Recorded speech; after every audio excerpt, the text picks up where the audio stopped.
A car of mass 1600 kg accelerates from rest ಅಂತ ಹೇಳಿದ್ರೆ ಏನೋ ನಿಂತಿರೋವಂಥದ್ದು to a speed of 25 meter per second in 25 seconds. What is its power? ಇದು ನಿಮ್ಮ ಪ್ರಶ್ನೆ. ನಿಮ್ಮ ಚಿತ್ರ ಹೀಗೆ ಕಾಣುತ್ತೆ ಹುಡುಗರ. ಮೊದಲನೇದಾಗಿ ಇವೆಲ್ಲ ನೀವೇ ಮಾಡಿರಬೇಕು, ಸರಿನಾ? ಸುಮ್ಮನೆ ಉತ್ತರ ನೋಡೋದಕ್ಕೆ ಹೋಗಬೇಡಿ, ಮಾಡಿ ನಿಮ್ಗೆ ಏನು ಅರ್ಥ ಆಗುತ್ತೆ ಅರ್ಥ ಆಗೋಲ್ಲ ಅದನ್ನು ಅರ್ಥ ಮಾಡ್ಕೊಂಡು ಮುಂದುವರಿಬೇಕು ಯಾವತ್ತಿದ್ರೂ. ಹಾಂ, ಇನಿಷಿಯಲ್ ವೆಲಾಸಿಟಿ 0 ಅಂತ ಹೇಳ್ತಾರೆ, ಕರೆಕ್ಟಾ? ಏನಕ್ಕೆ ಅಂತ ಹೇಳಿ ರೆಸ್ಟಿಂದ ಬರ್ತಾ ಇದೆ. ಫೈನಲ್ ವೆಲಾಸಿಟಿ ಬಂದು 25 ಮೀಟ್ರು ಪರ್ ಸೆಕೆಂಡ್. ಈ ಸ್ಪೀಡಲ್ಲಿ ಮುಂದೆ ಹೊರಿತಾ ಇದೆ. ಮತ್ತು ಇನ್ನೇನು ಕೊಟ್ಟಿದ್ದಾರೆ? ತೂಕ ಕೊಟ್ಟಿದ್ದಾರೆ, ಸೋ ಮೆನಿ ಸೆಕೆಂಡ್ಸ್ ಅಂತ ಹೇಳಿ. ತೂಕ ಸೆಕೆಂಡ್ಸ್ ಅಲ್ಲ, ಕೆ ಜಿ. ತೂಕ ಅಲ್ಲ, ಮಾಸು. ಮತ್ತು ಟೈಮ್ ಕೊಟ್ಟಿದ್ದಾರೆ 25 ಸೆಕೆಂಡ್ ಅಂತ ಹೇಳಿ. ಸೊ ಇನಿಷಿಯಲ್ ಟೈಮ್ ಬಂದು 0, ಫೈನಲ್ ಟೈಮ್ ಬಂದು 25 ಸೆಕೆಂಡು. ಇದೇ ನಿಮ್ಮ ಇನ್ಫಾರ್ಮೇಷನ್. ಇವಾಗ ನಿಮ್ಮ working. So what is power? Power is work by time. What is work? Work is equal to force into displacement ಅಲ್ವಾ? ಇದುವರೆಗೂ ಈ ಥರ ಫಾರ್ಮುಲಾಸನ್ನೆಲ್ಲ ನೋಡಿದ್ದೀರಾ. ಇವಾಗ ಫೋರ್ಸ್ ಗೊತ್ತಿಲ್ಲ, ಡಿಸ್ಪ್ಲೇಸ್ಮೆಂಟು ಗೊತ್ತಿಲ್ಲ ಅಲ್ವಾ? ಇಲ್ಲೆಲ್ಲ ಏನೇನೋ ಇದೆ, ಬಟ್ ಫೋರ್ಸ್ ಡಿಸ್ಪ್ಲೇಸ್ಮೆಂಟ್ ಗೊತ್ತಿಲ್ಲ. ಇದುವರೆಗೂ ಇದೇ ಫಾರ್ಮುಲಾ ಉಪಯೋಗಿಸಿ ನಮಗೆ ಕೆಲಸ ಆಗೋಗೋದು. ಇಲ್ಲಿ ಫೋರ್ಸ್ ಗೊತ್ತಿಲ್ಲ, ಡಿಸ್ಪ್ಲೇಸ್ಮೆಂಟ್ ಗೊತ್ತಿಲ್ಲ. ಹೇಗೆ ಮಾಡೋದು? ಇದಕ್ಕೋಸ್ಕರ ಒಂದು ಕ್ಲೂ ಕೊಡ್ತೀನಿ ನೋಡಿ. ಮೊದಲನೇದಾಗಿ ಮೊದಲೇ ಕ್ಲೂ ಏನಂತ ಹೇಳಿದ್ರೆ ನಿಮ್ಮ ಲಾಸ್ ಆಫ್ ಮೋಷನ್. ಮೊದಲೇ ಲಾ ಏನು ಹೇಳುತ್ತೆ? In the absence of force ಇಲ್ಲ ಅಂತ ಹೇಳಿದ್ರೆ ಏನಾಗ್ತಾ ಇದೆ ಅಂತ ಹೇಳಿ. ಸೆಕೆಂಡ್ ಲಾ, ಫೋರ್ಸ್ ಇದ್ದಾಗ ಏನಾಗುತ್ತೆ ಅಲ್ವಾ? ಸೊ ಈ ರೀತಿಯಲ್ಲಿ ಯೋಚನೆ ಮಾಡಿದಾಗ ನಿಮ್ಮ ಆಕ್ಸಿಲರೇಷನ್ ಫೋರ್ಸ್ ಬೈ ಮಾಸ್ ಅಂತ ಹೇಳಿ ಒಂದು ಡಿರೈವೇಷನ್ ಫಾರ್ಮುಲಾ ಡಿರೈವ್ ಮಾಡಿ ಇಲ್ಲಿ ಬರ್ತೀವಿ. ಇವಾಗ force is equal to mass into acceleration ಅಂತ ಹೇಳಿ ಫಾರ್ಮುಲಾ ಉಪಯೋಗಿಸ್ಬೇಕು ನಾವು ಅಲ್ವಾ? ಫೋರ್ಸ್ ಗೊತ್ತಿಲ್ಲ, ಸೊ ಇದನ್ನು ಹೇಗೆ ಕಂಡುಹಿಡಿಯೋದು? With the help of force is equal to mass into acceleration. ಆದರೆ ಡಿಸ್ಪ್ಲೇಸ್ಮೆಂಟ್ ಗೊತ್ತಾ? ಡಿಸ್ಪ್ಲೇಸ್ಮೆಂಟ್ ಕೂಡ ಗೊತ್ತಿಲ್ಲ. ಡಿಸ್ಪ್ಲೇಸ್ಮೆಂಟ್ ಹೇಗೆ ಕಂಡುಹಿಡಿಯೋದು? ಇದನ್ನು ಎಸ್ ಅಂತ ಬರಿತೀನಿ, ಆಯಿತಾ? ಕನ್ಫ್ಯೂಷನ್ ಬೇಡ. ಇಲ್ಲಿದೆ ನೋಡಿ, ಯಾವುದನ್ನ ಒಂದು ಫಾರ್ಮುಲಾ ಉಪಯೋಗಿಸ್ಕೊಂಡು ನಾವು ಡಿಸ್ಪ್ಲೇಸ್ಮೆಂಟ್ ಕಂಡುಹಿಡಿಬೋದು. ಯಾವ ಫಾರ್ಮುಲಾ ಉಪಯೋಗಿಸೋದು? ಇದರಿಂದ ಆಗುತ್ತಾ? ಆಗಲ್ವಲ್ಲ, ಇದರಲ್ಲಿ ಎಸ್ಸೇ ಇಲ್ಲ. ಇದರಿಂದ ಆಗುತ್ತಾ? ಇದರಿಂದ ಆಗುತ್ತೆ, ಆದರೆ ಎ ಗೊತ್ತಿಲ್ಲ. ಇದರಿಂದ ಆಗುತ್ತಾ? ಇದರಿಂದನೂ ಆಗುತ್ತೆ, ಬಟ್ ಇದರಲ್ಲೂ ಕೂಡ ಎ ಗೊತ್ತಿಲ್ಲ. ಇನ್ನು ಮಿಕ್ಕಿದೆಲ್ಲ ಗೊತ್ತಿದೆ. ಸೊ ಏನು ಹೇಳ್ಬೋದು? ಹೇಗೆ ಮಾಡ್ಬೋದು ನಾವು ಇದನ್ನು ಅಂತ ಹೇಳಿದ್ರೆ, ಇದರ್ we can use this or this. ಎರಡಕ್ಕೂ ಏನು ಬೇಕು ನಮಗೆ? ಆಕ್ಸಿಲರೇಷನ್ ಬೇಕು, ಸರಿನಾ? ನಾನು ಇದನ್ನು ಉಪಯೋಗಿಸ್ತೀನಿ, ನಂಗೆ ಅದು ಈಸಿ ಅನಿಸ್ತಾ ಇದೆ.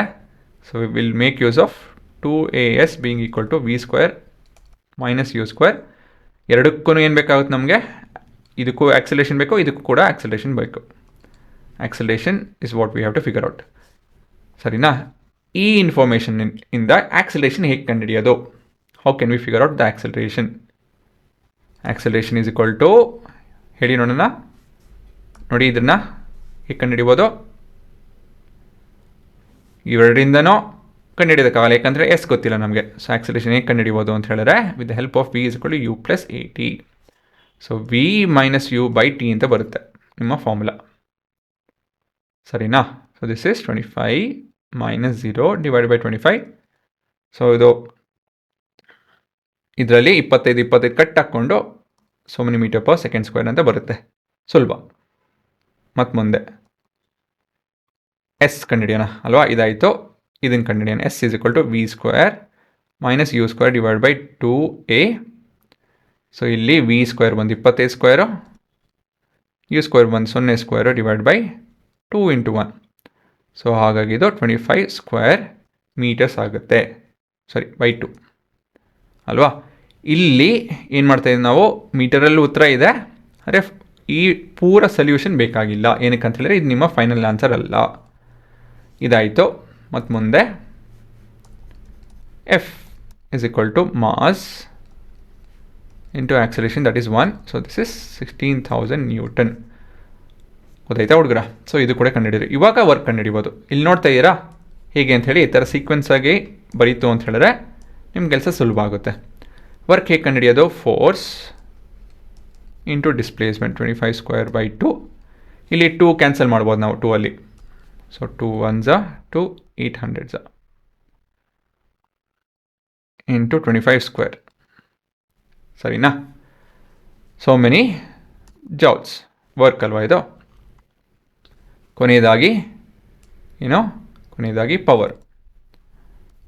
So power is equal to work that is 800 into 25 square into displacement that is 25. ಸಾರಿ, ಇದೆಲ್ಲ ಆಯ್ತಲ್ವಾ. ವರ್ಕ್ ಇದು ಈ ಎಕ್ಸ್ಪ್ರೆಷನ್ ಬಂತು, ಡಿವೈಡೆಡ್ ಬೈ ಟೈಮ್ 25. ಕರೆಕ್ಟಾ? ನಾನು ಏನೇನು ಹೇಳ್ತಾ ಇದ್ದೆ, ವರ್ಕ್ ಈ ಫಾರ್ಮುಲಾ ಮತ್ತು ಈ ನಂಬರು ಮತ್ತು ಟೈಮ್ ಈ ನಂಬರು. ಸೊ ಇಲ್ಲಿ ನೋಡ್ಬೋದು ನೀವು 25 ಮತ್ತು 25 ಸ್ಕ್ವೇರಲ್ಲಿ ಈ ಥರ ಕಟ್ ಆಗುತ್ತೆ. ಇದು 1s, ಇದು 25s. So we have 100 into 8 into 25. 25 into 4 is 100. 100 into 2 is 200. So ಇದು ನಿಮ್ಮ ಉತ್ತರ 2 into 10 to the power of 4 joule. So the power of the vehicle is, power of the car ಅಂದ್ಕೊತೀನಿ, is equal to 2 into 10 to the power of 4 joule.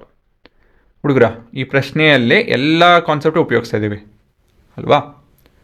So ನಿಮ್ಮ sequence of thinking ಯಾವತ್ತಿದ್ರೂ ಒಂದು ಕಡೆ ಬರ್ಕೊಂಡು ನೀವು ಮುಂದುವರಿಬೇಕು. ಅದಾದಮೇಲೆ ಸಬ್ಸ್ಟಿಟ್ಯೂಷನ್ ಮಾಡ್ಕೊಂಡು ಹೋಗಬೇಕಾಗತ್ತೆ. ಮತ್ತು ಮುಂದಿಂದ ಏನಂತ ಹೇಳಿದ್ರೆ, ಕ್ಯಾಲ್ಕುಲೇಷನ್ ಎಲ್ಲಿ ಎಷ್ಟು ಮಾಡಬೇಕು ಅಷ್ಟು ಮಾಡಬೇಕು. ನೋಡಿ, ಇಲ್ಲಿ 25 ಸ್ಕ್ವೇರ್ 25 ಕಟ್ಟಾಯಿತು. ನೀವೇನು ಮಾಡ್ತೀರಾ, ಎಲ್ಲೆಲ್ಲಿ ಸಿಗುತ್ತೆ ಅಲ್ಲೆಲ್ಲ ಮಲ್ಟಿಪ್ಲೈ ಮಾಡಿ ಕೂತ್ಕೊತೀರಾ. ಆ ಥರ ಮಾಡೋದಕ್ಕೆ ಹೋಗಬೇಡಿ. ಕೊನೆಯದಾಗಿ ಮಲ್ಟಿಪ್ಲೈ ಮಾಡಬೇಕು. ಇದೇ ಪ್ರಶ್ನೆ ಕೇಳಿರೋದು, ಹಾಗಾಗಿ ಇದನ್ನು ಮಾತ್ರ ಮಲ್ಟಿಪ್ಲೈ ಮಾಡಿ ನೋಡಿಸೋದು ಸಾಕು. ಮೂರನೇ ವಿಷಯ ಏನಂತ ಹೇಳಿದ್ರೆ, ನೀವು ಒಂದು ಸತಿ ಫಾರ್ಮುಲಾ ಬರೆದ ಮೇಲೆ ಮತ್ತೊಂದು ಸತಿ ಎಲ್ಲ ಕಡೆ ಫಾರ್ಮುಲಾ ಬರೆಯೋದು ಬೇಡ. ಇಲ್ಲಿ ನೋಡಿ, ಇಲ್ಲಿ ಫೋರ್ಸ್ಗೆ, ವರ್ಕ್ಗೆ ಮತ್ತು ಪವರ್ಗೆ ನಾವು ಫಾರ್ಮುಲಾ ಬರಲಿಲ್ಲ. ಏನಕ್ಕೆ ಅಂತ ಹೇಳಿದ್ರೆ ಇಲ್ಲಿ ಬರ್ದಿದ್ದೀನಿ. This is part of your answer ಅಲ್ವಾ? ಸೊ ಈ ರೀತಿಯಲ್ಲಿ ನೀವು ಒಂದಷ್ಟು ಟ್ರಿಕ್ಸ್ ಉಪಯೋಗಿಸ್ಕೊಂಡು ಆನ್ಸರ್ ಬರೀತು ಅಂತ ಹೇಳಿದ್ರೆ ಮಾರ್ಕ್ಸ್ ಎಲ್ಲೂ ಕಟ್ಟಾಗಲ್ಲ ಮತ್ತು ನಿಮ್ಮ ಕ್ಯಾಲ್ಕುಲೇಷನ್ ಬೇಗ ಆಗುತ್ತೆ. ಮತ್ತು ನಿಮ್ಮ ರೈಟಿಂಗು ಕೂಡ ಬೇಗ ಇರುತ್ತೆ.